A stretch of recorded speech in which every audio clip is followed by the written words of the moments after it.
साईं बाबा जी के व्रत की कथा और पूजा विधि। साईं बाबा जी के पूजन के लिए सभी दिनों में से गुरुवार का दिन सर्वोत्तम माना जाता है। साईं व्रत कोई भी कर सकते हैं, चाहे बच्चा हो या बुजुर्ग महिला।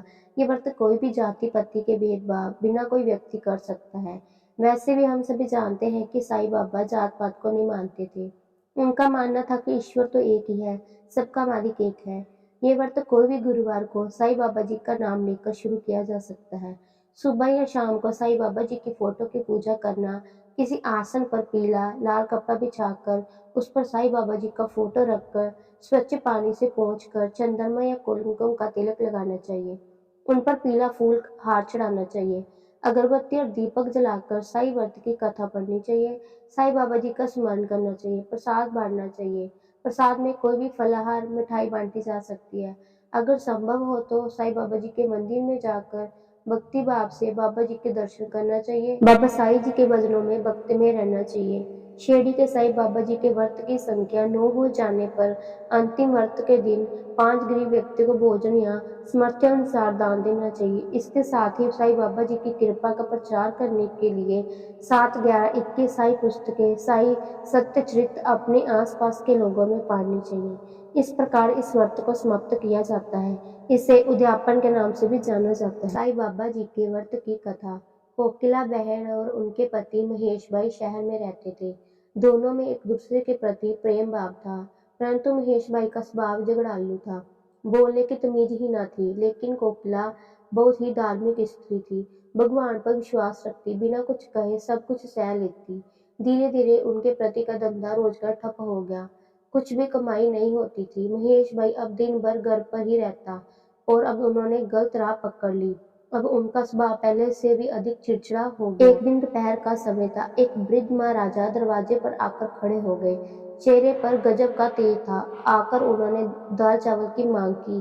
कोकिला बहन ने दाल चावल दिए और दोनों हाथों से उस वृद्ध बाबा को नमस्कार किया। वृद्ध ने कहा, साईं सुखी रखे। कोकिला बहन ने कहा, महाराज सुख मेरी किस्मत में नहीं, और अपनी दुखी जीवन का वर्णन किया। महाराज ने श्री साईं जी के व्रत के बारे में बताया।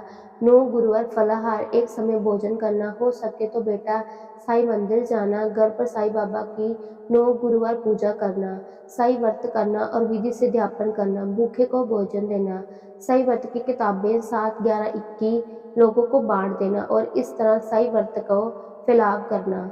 साईं बाबा तेरी सभी मनोकामना पूर्ण करेंगे, लेकिन साईं बाबा पर अटूट श्रद्धा रखना जरूरी है। कोकिला बहन ने भी गुरुवार का व्रत किया। 9वें गुरुवार को गरीबों को भोजन दिया, व्रत की पुस्तकें भेंट की। उनके घर से झगड़े दूर हुए। घर में बहुत ही सुख शांति हो गई, जैसे महेश भाई का स्वभाव ही बदल गया हो।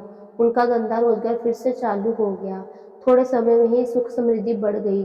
दोनों पति पत्नी सुखी जीवन बिताने लगे। एक दिन कोकिला बहन के जेठ जिठानी सूरज में गए। बातों बातों में उन्होंने बताया कि उनके बच्चे पढ़ाई नहीं करते, परीक्षा में फेल हो गए हैं। कोकिला बहन ने 9 गुरुवार की महिमा बताई और कहा कि साईं बाबा की भक्ति से बच्चे अच्छी तरह अभ्यास कर पाएंगे, लेकिन इसके लिए साईं बाबा पर विश्वास रखना बहुत जरूरी है। साईं सबको सहायता करते हैं। उनकी जिठानी ने व्रत की विधि बताने के लिए कहा।